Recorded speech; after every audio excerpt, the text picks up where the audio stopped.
você está no podcast da Rumo e seja bem-vindo. A gente hoje está recebendo aqui dois amigos, Fabrício Brito e Nicolau An. Eles vão se apresentar e a gente vai conhecer um pouco da história deles. Nós vamos trocar ideias sobre perrengues, sobre sucessos e a gente vai aprender juntos um pouco mais sobre gestão de vendas e negócios. Eu sou o Marcelo Assunção, lidero essa comunidade que se chama Rumo e que tem muitos amigos, diretores executivos, empresários, que tem como objetivo principal o desenvolvimento de pessoas, gestores, líderes de negócio, para fazer mais negócios, para vender mais e ganhar mais clientes. Essa é a nossa missão, né? E aí eu vou começar, hoje é a nossa estreia. Confesso para vocês que eu nunca fiz um podcast, é a primeira vez que eu estou trabalhando nisso e vai ser uma alegria estar junto com você. Agradeço você estar assistindo a gente. Primeira pergunta vai para o Fabrício Brito. E Fabrício, conta um pouco de você. Quem é você e como é que é a tua história em vendas e em negócios?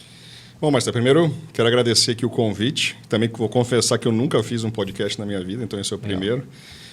Me falaram que é só um bate-papo, então vamos bater papo aqui e ver como que vai o rumo dessa conversa aqui, né? Legal. Bom, acho que minha história é bem interessante. Hoje eu sou o pai do Felipe, marido da Elaine, e também o padrasto do Ilan. Então, eu sempre começo com a minha família, que eu acho que é onde é a base de tudo, né? Sim. Mas falando um pouco do que eu fiz aí no meu passado, eu já trabalhei em telecom, trabalhei em banco. Aí teve um momento na minha vida que eu resolvi, falei, preciso conhecer outras coisas, quis ir para fora, fui para os Estados Unidos, fiz aí um curso de MBA. E aí entrei no mundo farmacêutico. Tá? E desde então estou aí há 15 anos no mundo farmacêutico. Mas é bem interessante a questão de vendas, né? A gente fala vendas, gestão. Porque antes de eu ir para fazer o curso fora, eu tinha certeza que eu ia trabalhar na Wall Street, né? Trabalhar em finanças e essas coisas. E queira ou não, eu sempre estava mais ou menos ali em vendas, né? Sempre trabalhando com vendas, clientes, essas coisas todas. E aí, depois de fazer o curso lá fora, eu voltei e era para eu me encaminhar muito para a área de finanças. E aí, quando eu voltei para o Brasil, eu comecei em vendas. Então, eu fui representante, né? Na indústria farmacêutica, a gente começa aí a visitação médica. E aí, eu me redescobri. E falei, olha, realmente, o meu lado é em vendas, é estar com pessoas, é gestão. Então, e cada vez mais eu tenho percebido isso na minha vida, né? Que estar com pessoas, participar, estar próximo, ver desenvolvimento de pessoas hoje, né? Que a gente vai subindo aí na parte mais de gestão. Mas também com os clientes, tudo isso, eu acho que é a parte que realmente que me encanta. Né? A gente fala, né, vendas tem técnica, tem tudo isso, mas tem uma parte humana aí que eu acho que é muito importante e é fundamental para tudo isso, que é uma das coisas que eu tenho explorado muito aí nos últimos anos. Legal, legal. Nicolau, conta um pouco de você. Bom, primeiro, prazer enorme estar aqui, obrigado pelo convite também, para você, para a Rumo. Bom, eu sou o Nicolau, vamos dizer que minha carreira comercial começou há 24 anos atrás, e eu lembro o primeiro estágio que eu fiz quando eu comecei. Nesse período, eu alternei bastante posições entre posições de staff, né, de back-office e posições de campo. Então, queira ou não, acho que teve um aprendizado bastante grande das dores de ambos os lados, né, para você poder efetivamente fazer melhores execuções e entender as dores de cada um deles. E, ao mesmo tempo, ao longo dessa trajetória, eu tive um pequeno desvio. Saí um pouquinho da área comercial e fui trabalhar um período curto na área de produtividade operacional. Então, envolvendo logística, ocupação de frota de caminhões, tipo um pouco mais de operação. Então, isso acabou me dando uma visão um pouco mais holística dessa parte toda, inclusive um pouquinho de fabril. E isso foi importante para o meu encarreiramento. Minha formação básica é em administração de empresas. Eu tenho pós-graduação, pós e MBA. E o MBA, por coincidência, eu queria complementar a formação e eu fui para fazer finanças. Então, complementei em finanças e aí realmente para poder dar um pouco mais de corpo, né? E a gente continuar crescendo e encarreirando. Sim. Hoje eu ainda faço um mestrado, então incessantemente gosto de estudar, continuar me aperfeiçoando. E tem uma família linda também ali, que tem 2 pequenos, uma grande já, a Beatriz, tem o Nicolas e o Pedro, e a minha esposa Fabiana. Então, esse também é um pouquinho do pilar que tem dentro de casa aí para ajudar a gente a continuar se desenvolvendo. Legal, bacana. Bom, eu vou começar tratando um assunto que eu adoro, que é perrengue, problema, né? E claro que eu espero que tenha um final feliz, mas se não tiver, você conta também. Acho que a gente sempre tem essa coisa do aprendizado. Quando a gente passa por uma situação muito difícil, a gente se reinventa e tira o melhor da gente, né? Zona de conforto normalmente não é uma boa conselheira, mas a zona de dificuldade, a zona de desafio, essa sim faz com que a gente evolua. Vou começar com o Fabrício, né? Você tem alguma história legal para contar para a gente? De perrengue, acho que tem várias, né? Então, na verdade, são aprendizados, né, que a gente vai carregando um pouco aí na vida. Mas talvez eu vou contar um que ficou bem marcante assim para mim quando eu voltei do MBA, né? Comecei a trabalhar como representante de vendas na Pharma. E acho que foi uma das coisas mais difíceis que eu já fiz na minha vida, né? Hoje eu reconheço muito o trabalho do representante, né, de estar na frente do médico ali, que não é uma coisa simples, né? A gente ter que, no dia a dia, visitar ele 8, 10 médicos todo dia. Tá sempre, em cada visita, está sempre, né, começando ali a conversa, então não dá para chegar no final do dia, né, com uma energia mais baixa do que você começou, então cada interação tem que ser uma interação, né, genuína. E teve uma vez que eu começando, né, e toda vez que eu ia entrar para falar com o médico, eu tentava pensar o que eu vou falar, né? Então, o que vai ser o assunto, de onde eu parei da última vez, então um pouco até pensando um pouco no planejamento de continuar uma história, né? Porque não é cada interação, a gente não faz uma venda, né, em cada interação, mas a gente continua conversando ali com o cliente. E eu estava organizando um evento, né, uma vez, eu trabalhava com um produto que era para UTIs, então era para paciente com sepsis, enfim, que estava já em estado terminal, então era bem delicada a situação. E eu visitava sempre o pessoal que trabalhava dentro da UTI. E eu estava organizando um evento uma vez e queria chamar, né, o pessoal para fazer... Era um jantar, a gente ia ter uma aula médica e estava organizando o evento todo. Isso que eu tinha poucas vagas. E aí eu tinha que escolher, né? Eu trabalhava com uns 15, 20 hospitais, mas eu tinha 3 vagas que eu precisava convidar. E eu resolvi chamar o chefe da UTI. Chamei o chefe da UTI, a gente fez num restaurante bem bacana aqui em São Paulo. E ok, então passou algum tempo e eu quis daí, né, mais para frente, fazer um segundo evento, mas daí com o pessoal que fica no dia a dia ali mesmo, não o chefe da UTI, mas com todos. E quando eu fui organizar esse evento, ao invés de ir nesse restaurante chique, eu resolvi, né, eu sou de Londrina, gosto, né, de uma churrascaria, falei, vou chamar numa churrascaria e aí eu vou, né, vai ser mais legal, acho que é mais descontraído, enfim.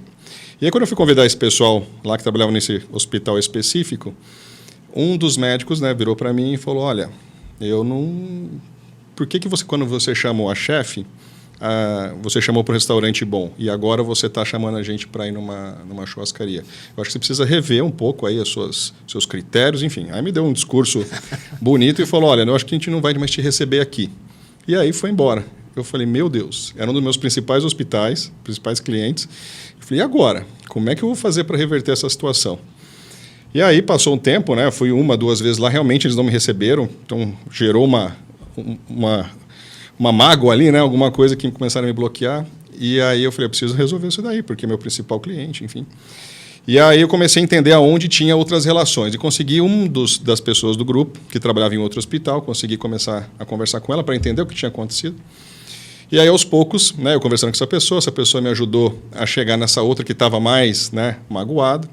E eu consegui um momento com ela explicar, né, um pouco da minha situação, que, na verdade, a minha intenção era outra, né, não era desmerecer um cargo ou outro. É que, na verdade, eu estava pensando mais num ambiente mais descontraído, enfim, e que também, como talvez, né, eu sou do interior, eu preferia um pouco esse ambiente, eu estava impondo um pouco a minha vontade, ao invés de entender, né, o que estava ali dentro. Mas, no final, depois de algumas conversas, aí, acho que eles entenderam. A gente fez o evento depois, né, na churrascaria ainda, e foi bacana, acho que todo mundo gostou, até porque o assunto, né, e as pessoas que foram lá foram bem interessantes. Mas eu passei um perrengue muito grande porque eu falei, esse principal cliente, se ele né, não voltar aqui a me atender, não poder trabalhar com eles, vai ficar bem complicado. Eu acho que o aprendizado que fica é que é o ser humano, né, como eu estava falando um pouco no começo, né, que ele é muito importante, né, essa parte do ser humano, entender as necessidades, vaidades, ego, acho que tem um monte de coisa junto, mas assim, entender quais são os motivadores dele, né, e aí a gente pode talvez trazer alguma coisa mais, né, já em linha aí do que a pessoa espera, e não impor talvez as nossas, né, necessidades ou os nossos conceitos aí para eles. Então, talvez uma história simples, né, de quando eu estava realmente no campo. Eu gostei muito. Eu gostei e tem uma pergunta. Eu gostei da história, achei fantástica, porque ela, apesar de ser uma história específica tua, é uma história que eu já lembrei de umas 2 ou 3 situações minhas em que eu tive uma resposta negativa, né, de clientes em função de alguma coisa que eu fiz sem realmente intenção e que acaba sendo um problemão, né? Vira um problema grande e eu acho que todo mundo que trabalha em venda já passou por isso. E aí, na questão, que eu tenho uma pergunta para você, que é a seguinte. Quando a gente passa por um problema desse, se sente... Aí eu quero olhar o teu lado, não o lado do cliente. Uhum. Que, obviamente, você tinha menos experiência e a gente tem essa conversa aqui para inspirar as pessoas, né, a evoluírem. A primeira coisa que o nosso maior inimigo nessa situação somos nós mesmos. É isso mesmo. Como é que eu imagino que você deve ter passado algumas noites sem dormir, não é? Com certeza. Então, por algumas, pensando como que eu ia resolver isso. Como é que você resolveu? E como é que você lidou com as suas inseguranças? Como é que você lidou? Eu gosto de um termo, com seus sabotadores internos, para você encarar a realidade e reverter essa situação. Porque você contou a história, óbvio, tem um final feliz, muito bacana, mas eu tenho certeza que foi uma jornada interna de difícil conclusão. Como é que você lidou com isso? Como é que foi a tua jornada? Acho que é interessante porque assim, a gente sempre tem 2 opções, né, nesses momentos. Ou a gente vai brigar, eu podia ficar muito bravo com o cara, falar que absurdo, né, e talvez aí para levar para outras instâncias, sei lá, né, conversar com o meu chefe, ou falar com a área médica, enfim, buscar outras coisas, ou dar um passo para trás e tentar entender a situação. Olhar, né, de uma posição mais de observador e ver por que essa pessoa, né, reagiu assim, o que ela tem ali, vamos começar a olhar. Mas concordo com você, foram algumas noites aí sofrendo, né, até porque tinha uma saída com o meu chefe, que ele ia sair comigo para visitar e talvez ele queria ir nesse hospital. Eu falei, como é que eu vou lá? Ele vai descobrir que eu, né, fiz tudo aquilo errado, enfim, o pessoal está bravo. Mas foi muito esse ponto, né? Eu falei, olha, então eu preciso dar um passo para trás, deixa eu entender a situação, deixa eu entender como é que eu posso realmente acessar essa pessoa e por que ela está, né, com esse sentimento, enfim. Porque normalmente, né, e claro, hoje estudando mais até autoconhecimento, essas coisas mais, eu começo a entender melhor. Naquela época talvez eu não tinha tantas essas ferramentas assim, né? Que a gente fala, todo ataque é um pedido de amor, né? Então se a pessoa está, né, vindo com alguma mágoa, alguma coisa, talvez ela tenha alguma coisa ali que ela mesmo está em sofrimento. Naquela época eu não tinha tanto essa visão, mas a minha preocupação mais era comigo mesmo, né? Como é que eu vou fazer para reverter isso? E aí eu escolhi esse caminho, né, de tentar entender quem eram as pessoas, onde eu poderia acessar essa pessoa, porque no fundo a minha intenção era positiva. Como eu acredito que a maioria, enfim, acho que se não 100% das pessoas tem uma intenção boa. E aí o que aconteceu ali é uma falta de comunicação, que também acho que a maior parte dos problemas está relacionado à falta de comunicação. Eu só preciso acessar essa pessoa novamente para poder explicar. E aí talvez ela me entenda, né? E aí foi isso que eu fiz. Então, no outro hospital que tinha um médico também que trabalhava na mesma equipe daquele outro hospital, eu consegui conversar com ele, expliquei a minha situação e pedi uma ajuda para ele. Se você puder falar com aquela pessoa, explicar um pouco e pedir, né, se ela pode me receber um pouquinho mais para frente para eu explicar também a minha situação. E aí a gente conseguiu reverter tudo isso. Mas acho que é um processo de você dar um passo atrás, tentar enxergar a situação como um todo e começar a buscar esses caminhos aí para a solução e explicar, né, a comunicação, a intenção, e aí depois as coisas vão se resolvendo. Legal, interessante. Nicolau, conta um perrengue teu aí que você tenha vencido, né? Eu vou contar, eu tenho um episódio, até um pouco engraçado o episódio. Eu vou contar Tem uma empresa que eu tinha na empresa eu sido recém-promovido a head de canal. E eu agendei uma visita para o Nordeste, de uma semana. E as agendas já estavam todas feitas, né, realizadas. E era uma quinta-feira, já tinham, de segunda a quinta já tinha realizado, e eu estava em Natal. Eu precisava chegar no Maranhão, em São Luís do Maranhão, tinha uma visita com um cliente em São Luís do Maranhão, às 9 horas da manhã da sexta-feira. E de lá, no final da tarde, eu voltaria para São Paulo. Resumo da história, na quinta à noite a gente iria pegar um voo que iria de Natal até Recife, que é um hub, né, Recife, e depois de Recife, esse voo iria para São Luís do Maranhão. Acontece que o voo atrasou. E aí o avião que sairia de Recife também eu perdi automaticamente. Então a gente lá no balcão da companhia aérea, aquela confusão, todo mundo querendo saber o horário que poderia, e a gente começou a ver todas as opções possíveis e imagináveis para poder cumprir a agenda das 9 horas da manhã do dia seguinte. E as opções eram: sai de Natal, vai para Brasília, volta para São Luís. Sai de Natal, vem até Guarulhos, volta de novo, e nenhuma conseguia chegar, cumprir o horário para chegar a tempo às 9 horas da manhã do dia seguinte. Isso já era noite ali, 8 e pouco. Única opção: Fortaleza. De Fortaleza saiu um voo 7h15 da manhã e iria para São Luís do Maranhão. Chegaria a tempo e daria tempo de chegar. E não tinha voo para lá. Qual é a única opção? Pela estrada. Uhum. Eles pagaram um voucher, a companhia aérea pagou um voucher para a gente de táxi, a gente pegou o táxi e começou a dirigir. É uma estrada simples, obviamente, sai de Natal e vai até Fortaleza. Só que essa estrada deu meia hora, estava eu e uma pessoa de trade marketing, deu meia hora, o taxista começou a comer a pista para o outro lado.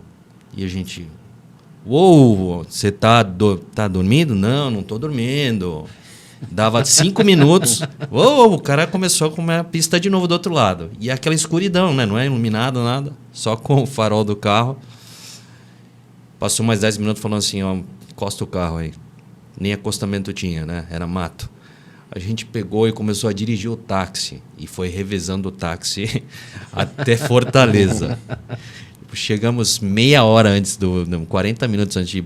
Conseguimos embarcar. Chegamos em São Luís. Ainda pegamos o quarto emprestado do hotel para tomar um banho da turma que já estava instalada lá. E conseguimos cumprir a agenda de encontrar com o cliente, que era a última agenda da semana. E aí, o mais engraçado de tudo isso é que, obviamente, pensando agora aqui, eu acho que eu não voltaria a fazer uma loucura dessa, né? Principalmente à noite, e varando a madrugada. Mas acho que o que ficou, e isso reverberou muito também, até como recado, do quanto você consegue executar o que você planeja efetivamente e qual o teu nível de esforço para executar aquilo que você planejou, né? Você planejou e vai lá e executa. No matter how, né? Como. Sim. E, obviamente, foi um pouco além do limite, talvez, com risco, né? Mas acho que fica como exemplo também, inclusive para mim, que acabou executando e a pessoa de trade, mas também fica como história aí para contar um pouquinho para as pessoas aí de como planejar e executar é uma parte essencial de se vender bem. Legal, história boa.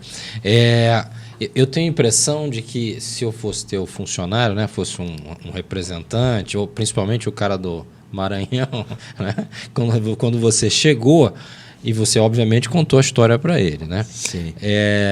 Eu olharia para você e pensaria: puxa vida, esse cara elevou a barra da minha execução.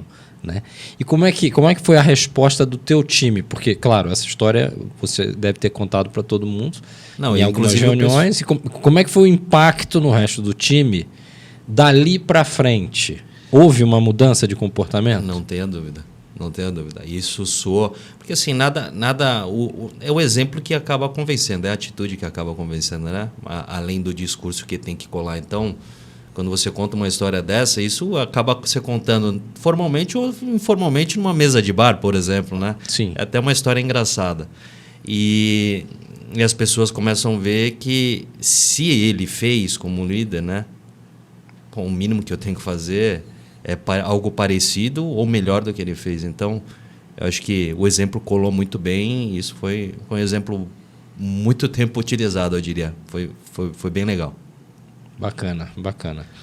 Bom, agora eu queria ouvir uma história, quero ouvir uma história diferente, Fabrício, se você puder contar, de um plano que você tenha feito, uma ideia, uma estratégia, uma tática que você tenha desenhado e que na hora da execução deu certo por um motivo muito diferente do que você imaginou. Então, e às vezes o resultado é muito superior ao que a gente estava até esperando. A gente mira numa coisa e acerta em outra. E enfim, pode ser uma história como essa, se você puder contar para a gente. Bom, aí pensando muito, talvez, né, em resultado, enfim, essas coisas. Acho que tem uma que eu vou contar que é recente, né, que aconteceu, vou falar que foi semana passada. Que eu tinha planejado, né, um workshop com o meu time, né, para falar muito de forma de trabalho. Né? Então, isso foi, acho que terça-feira dessa semana. E aí chamei uma consultoria, a gente queria discutir muito assim, qual que seria a governança. Então, na minha cabeça, assim, eu vou sair quantas reuniões nós vamos fazer, quais os horários, quais os dias, qual a frequência, qual é o tamanho da reunião, o que nós vamos fazer, enfim. Minha ideia era sair realmente aí com um combinado, uma coisa bem tática para a gente executar no dia a dia. Então, fiz o briefing com essa consultoria, né? Fizemos todos lá o planejamento lá do como seria o dia, o workshop, né? Então teria o começo, meio e fim, enfim. E foi muito interessante porque quando a gente começou a conversa no dia, a conversa começou a tomar outro rumo. Né? Começou a sair um pouco para um lado mais de conexão entre as pessoas. Como é que a gente vai se relacionar? Como é que a gente quer ser? Né? Como é que a gente quer conviver no dia a dia? Então, era menos a parte tática e mais como as pessoas queriam se conectar umas com as outras e como é que a gente queria ser como time. E aí, claro, né, como a gente faz o planejamento, mas também sabe se adaptar, a gente começou a conversar mais sobre isso. E aí se conhecer mais, aprofundar um pouco mais nas relações que a gente queria ter, mais do que na governança por si só. E no final do dia, né, foi uma coisa impressionante, porque, e é que eu faço bastante workshop, bastante coisa. Mas foi um workshop onde a gente não teve intervalo.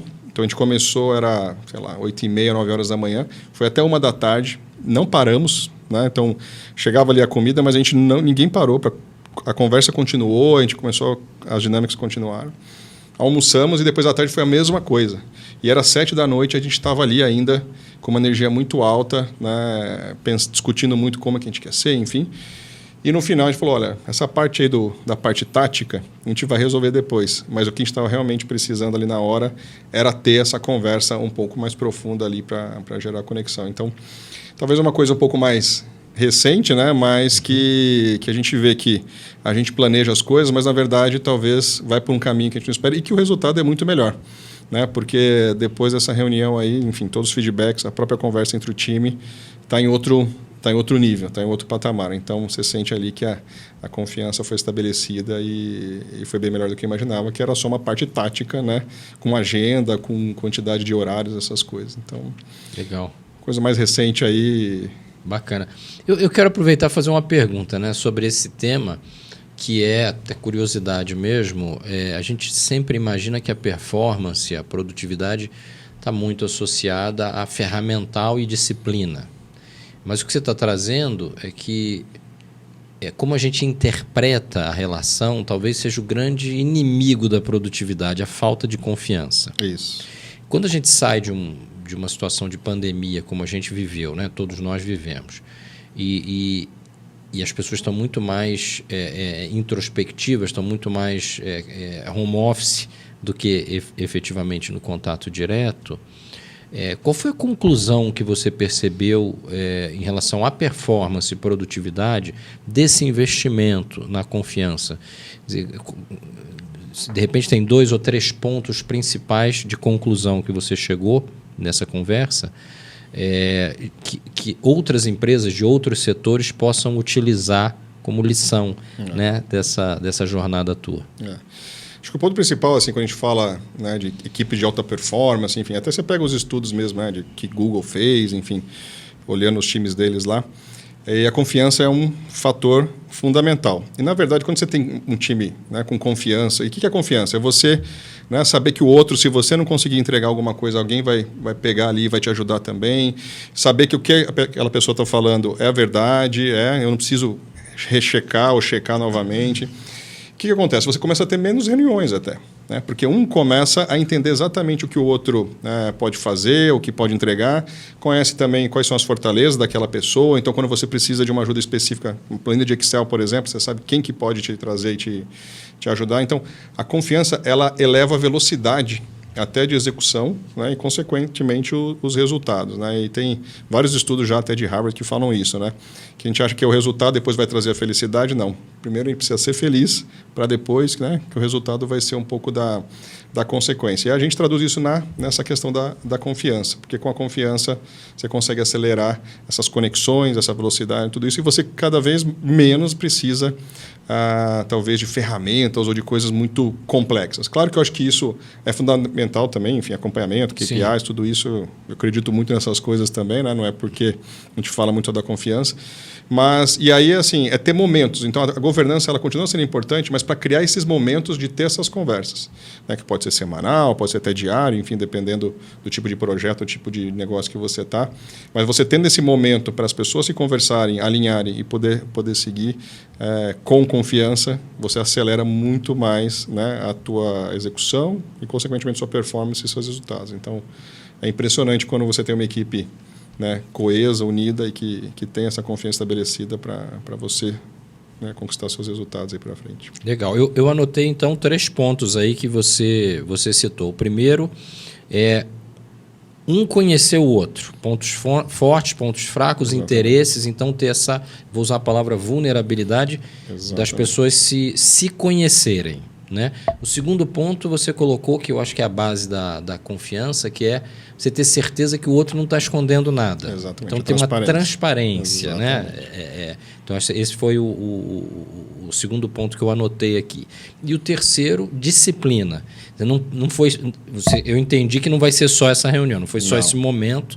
Dali para frente, talvez a disciplina mais importante é manter esse espírito de confiança e trabalho de time. Né? Isso. E ter esse tempo para o time, né? Porque no dia a dia a gente acaba deixando as coisas por aí. A gente precisa parar e se olhar como time também. Né? O que nós fizemos de legal nesses últimos tempos, o que nós precisamos fazer para ajustar para ir para frente. Então, legal. Excelente. Bacana. Bom, o Nicolau está tendo mais tempo, né? Para pensar nas respostas, pensar nas histórias. O Fabrício está assim.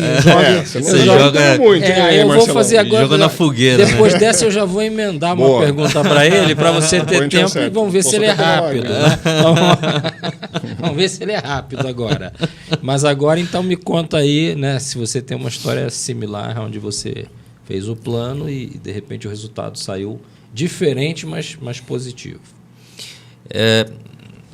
Eu realmente tive um tempo mais até para pensar e aí eu lembro de caso bem do início da carreira mesmo, quando eu comecei em vendas, a gente tinha que muito cumprir um processo, né? Existia um processo de vendas muito bem estruturado, formatado, então você tinha lá uma visita semanal para fazer acompanhando a equipe de vendas, vendedores. E nisso você tinha que fazer coaching. Aí eu falei assim, mas o que significa esse coaching, né? É um coaching 5x5, né? A cada 5 pontos de venda que você visitava, você dava um feedback para ele. Legal. E assim eu cumpri a rotina de execução de processo. E no final das contas, esse processo, esse robozinho que você vai seguindo para você estruturar alguma coisa de resultado, no final das contas, para mim, que era meramente uma execução de processo, me deu outro insight, um outro olhar, porque inicialmente era realmente isso para mim, na minha interpretação. Mas, na verdade, era o estabelecimento de uma relação humanizada com as pessoas, de quanto isso era muito mais relevante, talvez, que meramente a execução do processo em si. Então, isso foi um aprendizado muito grande para mim. E de lá para cá, isso foi no começo da carreira, esse é um ponto importante para mim.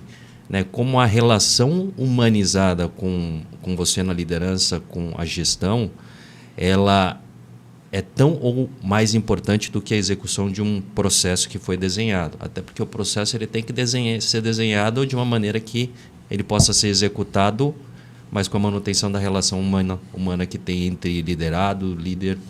Então, eu acho que esse é um grande aprendizado que eu tirei dessa parte da execução. O processo continua sendo importante, mas no meio dele tem que ter toda a relação humana que faz que isso dê liga realmente e seja enraizado, entendeu? Legal, legal. Agora, conta pra gente, claro, isso aí já tem algum tempo, mas qual é a história mais icônica de uma jornada de saída dessa, né? Eu saí com uma pessoa, né? E você descobriu um tremendo potencial de crescimento justamente porque você teve esse olhar humano, não olhar processual pura e simplesmente, mas você descobriu ali naquela relação, naquela conversa, uma oportunidade de contribuição para um liderado teu, para que as pessoas entendam que isso não é teoria, né? Isso é prática. Existem, às vezes você tem um colaborador que está numa situação X e ninguém está sabendo, e ele conta para você no meio de um trabalho e você ajuda ele naquela situação específica e abre uma porta de crescimento, de performance, de respeito entre vocês. Tem alguma história assim? Pode mudar os nomes, né? Se você preferir. Eu diria que são vários exemplos que eu trago, e aí eu vou me aprofundar um pouquinho nessa parte de humanização, né? Porque eu acho que a humanização, quando a gente comenta um pouco, não é simplesmente você estar aberto a ouvir os problemas da pessoa, mas é o quanto você efetivamente atua para também suportá-la, eventualmente nos problemas pessoais. Exemplo, né? Então, quantas vezes, durante a pandemia também, que a gente passou dois anos aqui, houveram N problemas que eu tive na equipe de vendas, de parentes, né? Parentes, né? De mais idade, tudo isso. Então, como é que de maneira... Aí eu faço o passo inverso. Como é que de maneira processual eu suporto essas pessoas e converto isso numa relação humanizada? Então, eu coloco uma agenda para conversar com essa pessoa semanalmente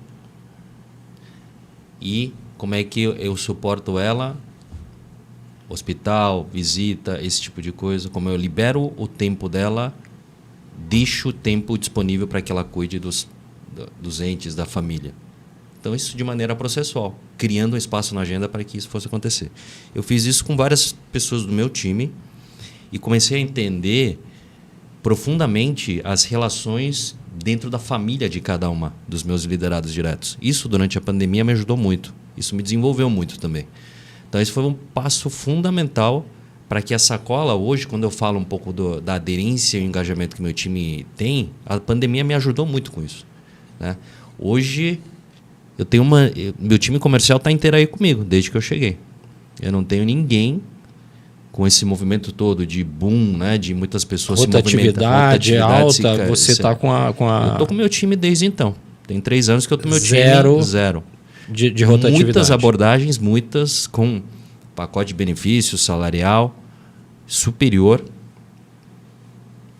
E é sempre o retorno, pela transparência que eles têm comigo, eles me dizem as abordagens, o patamar dos pacotes que eles estão recebendo no mercado.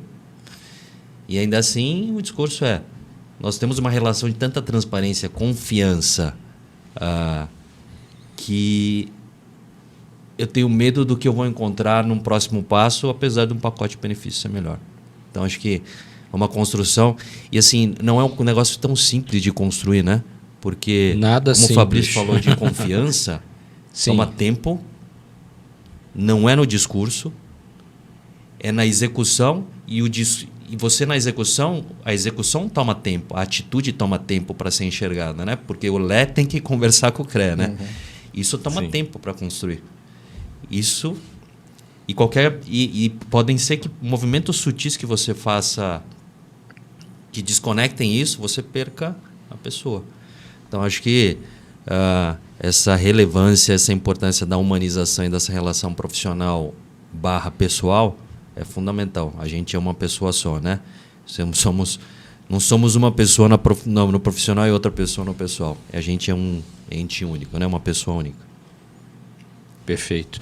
Eu acho muito bacana o que você acabou de colocar, porque, e aí passando já uma pergunta aqui para o Fabrício, que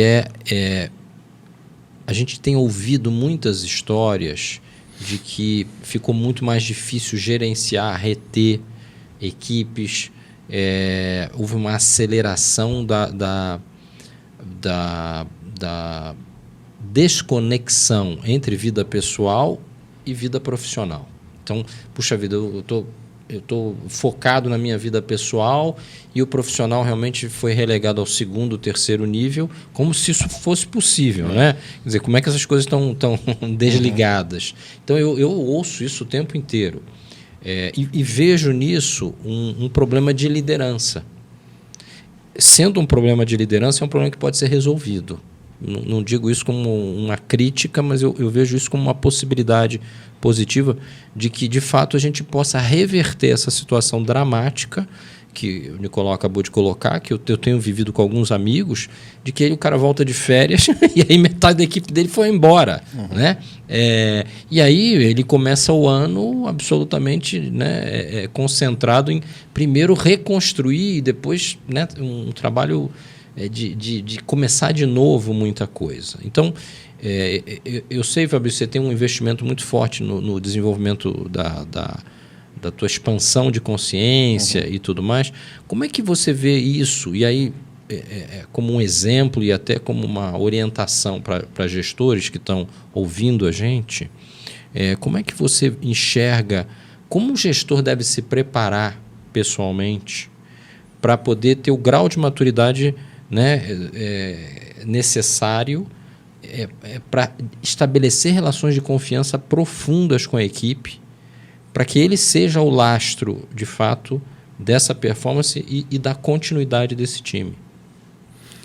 Acho que é bem interessante esse tema, né? Porque, como você falou, é uma coisa que eu tenho vivido bastante agora. Eu acho que tudo começa com a gente, né? Então, como gestor, como ser humano, acho que esse é o primeiro passo, né? Por isso que eu falei, né? E sempre falo que o autoconhecimento, né? O self-awareness, você ter como você se comporta, como você sente, como você, né, como pessoa também se relaciona com esse mundo, né? Então, essa parte aí desse conhecimento pessoal, acho que é o primeiro passo, né? Então, uma vez que você se conhece, entende também quais são os seus gatilhos, o que você gosta, o que você não gosta, o que te deixa feliz, o que te deixa triste, né? E como você lida com essas coisas também, vai te deixando mais preparado para você apoiar as outras pessoas, né? É um pouco da teoria do avião, né? Quando cai a máscara de oxigênio, primeiro você coloca em você, e para depois você atender, né, enfim, a pessoa do seu lado, enfim. Então, primeiro cuida de você, né? Procura, né, se autoconhecer, enfim, terapia, ler livro, conversa com os amigos, enfim, acho que tem várias formas aí, vários caminhos para você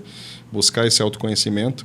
E aí, depois disso, você vai ficar mais preparado para poder apoiar também as outras pessoas. Porque uma vez que você se conhece, você também consegue entender de forma diferente, né, a situação de cada um e que cada um está vivendo naquele momento. Porque no final do dia, né, a gente, né, como foi falado, nós somos seres humanos, né? Então, você entender a pessoa como um todo ajuda muito a você apoiá-la, né? E até ter uma boa conversa e você também poder escutá-la. Porque um dos pontos principais, né, quando a gente estava falando de confiança, mas a confiança sendo um ponto principal, a pessoa tem que se sentir confortável de poder falar com você, né, sobre qualquer assunto. Desde coisas boas, que é mais fácil de você falar, mas o ponto principal é quando está tendo um problema. Porque muitas vezes, se você não tem essa confiança estabelecida, a pessoa tem medo de vir falar com você. Porque eu vou contar né, deu um problema aqui, eu falhei, eu teve um erro. E aí é nesses momentos que a gente precisa que as pessoas venham falar. Então, hoje eu converso muito com o meu time e falo, olha, a coisa que eu mais quero saber primeiro e mais rápido possível é quando a gente tem um problema, alguma coisa que está saindo um pouco aí do controle. Porque aí a gente ainda tem tempo de poder reagir.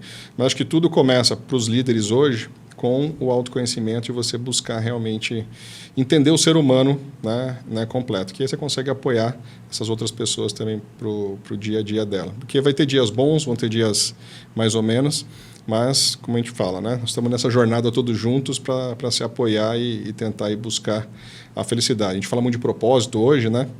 E cada vez mais eu acredito que o propósito, na verdade, é a gente buscar a felicidade. Mas não a felicidade que a gente fala muito, olha, ganhei na loteria, estou feliz. Não, é uma plenitude, né? Que a gente está sempre, né, bem, feliz. Em inglês tem uma palavra que talvez traduza mais, que é joy, em vez de happiness, né? Em português talvez é plenitude e felicidade. Felicidade talvez é uma coisa um pouco mais, né, curta. Acontece uma coisa, você fica feliz, mas depois você volta para aquele estado. Mas a plenitude, né, enfim, paz de espírito, acho que é o que a gente acaba buscando. E aí, com isso, a gente consegue desenvolver as outras atividades do dia a dia e estar pronto para todos os perrengues que vão aparecer. Porque você pode ter certeza, o dia a dia é perrengue, né? Uma das coisas que eu falo hoje para o meu time é assim, o nosso trabalho é resolver problema, né? Então, a gente tem que estar preparado e bem para quando o problema chegar, a gente conseguir dar a solução adequada. Legal, legal.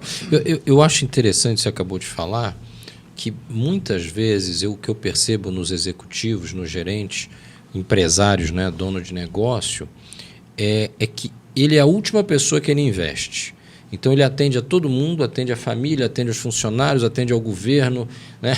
Atende a cliente, logicamente, né? Mas o olhar para ele mesmo acaba sendo o último olhar. E aí você vai numa jornada de desconstrução da tua energia, desconstrução do teu equilíbrio e acaba tendo muita dificuldade de lidar com as pessoas que trazem desafios constantes. Mas eu achei muito interessante o que você falou e eu acho que vale como lição para todos nós, né? De valorizarmos primeiro, gostei da história do avião, né? Primeiro coloca a máscara em si mesmo para depois poder ajudar o outro. E eu quero concluir, né, o nosso papo aí. A visão do Nicolau sempre vem colocando sobre a questão processual. E aí, Nicolau, eu conheço um pouco da tua vida, da tua história e das vitórias que você está tendo nos negócios, nessa jornada atual que você tem, tanto em termos de crescimento exponencial do negócio, quanto de maturidade de liderança e confiança junto à tua equipe. Então, conta para a gente um conselho, uma dica para os líderes bem prática. Como é que você se mantém nesse equilíbrio? Como é que você mantém essa paz oriental, não é? No meio da saraivada de pedradas e tempestades que caem na sua cabeça, né? Você tem um produto onde você tem aumentos de custos sem nenhum tipo de controle diariamente, né? Tem flutuações diárias de custo. Então, você não está num lugar fácil, tranquilo, estável, né? Você tem uma situação, mas eu vejo que você, na jornada, nesses últimos 3 anos, você conseguiu passar por várias situações de tempestade. O que você faz para si mesmo? Como é que é a tua jornada? Quais são? Dá 3 dicas para as pessoas. O que elas poderiam fazer que você faz e que dá resultado? Acho que a pergunta é bem pertinente, Marcelo. Até nas sessões de feedback que eu recebo do meu time, uma das coisas é como é que você consegue fazer cara de paisagem assim. O mundo está se acabando e você está com cara de paisagem. Isso passa tranquilidade para a gente. Na verdade, é uma coisa que foi construída. Ela é construída ao longo do período do tempo de experiência e acho que você comentou um pouquinho do Fabrício também, da expansão, né? Eu acho que quanto mais você está submetido a algumas situações, você começa a expandir um pouco o teu horizonte, inclusive de resistência, né? Pelas situações que você passa. O que eu colocaria para as pessoas como recomendação e orientação em termos disso é que você tem que contar. É aquela famosa de conta até 10. Se você tá conta até 10, respira, conta até 10. É isso. Na prática, é isso. Mas difícil você contar até 10. Vou dizer para você, eu às vezes penso em contar até 10. No 2, eu já... Né? Eu quero saber o que você faz antes de contar até 10. Para você ter a energia de contar até 10. Alguma coisa você faz, cara. Você vai ter que contar para a gente aqui. Assim, eu não sei se todo mundo consegue ou chegou a fazer meditação já. Eu faço meditação. Eu consigo fazer meditação dentro de uma reunião, por exemplo. Eu não tenho que parar para meditar sozinho, no escuro, com uma música, coisa do tipo. Eu consigo fazer desconexões de meditação ao longo ou durante uma reunião. Show. Isso foi uma construção que tomou bastante tempo.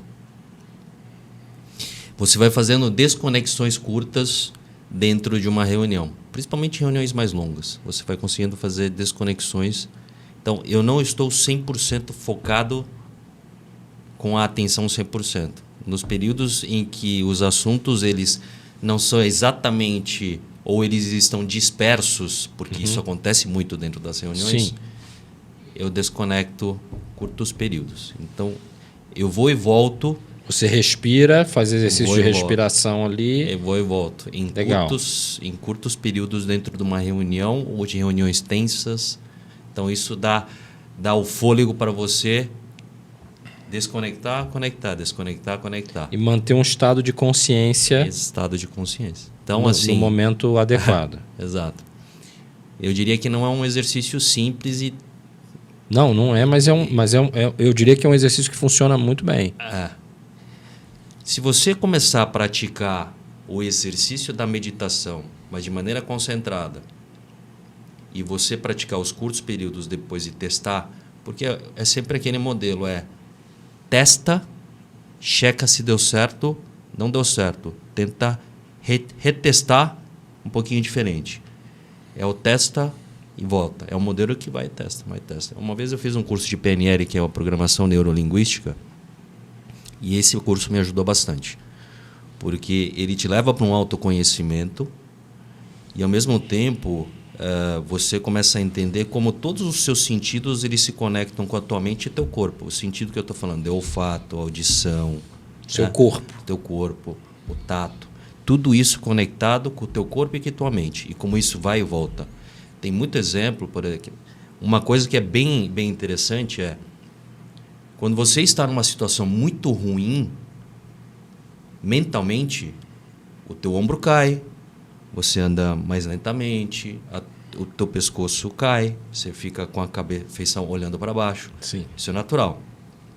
Quando você estiver nestes momentos, a conexão do corpo e mente é tão grande que você tem que fazer exatamente o mesmo movimento, mas para com o teu corpo. Você se põe ereto, você levanta a cabeça, olha para cima, respira. O teu corpo leva a mensagem para a tua mente. Ao contrário. Então, essa disciplina de fazer o exercício da conexão ajuda também no seu dia a dia.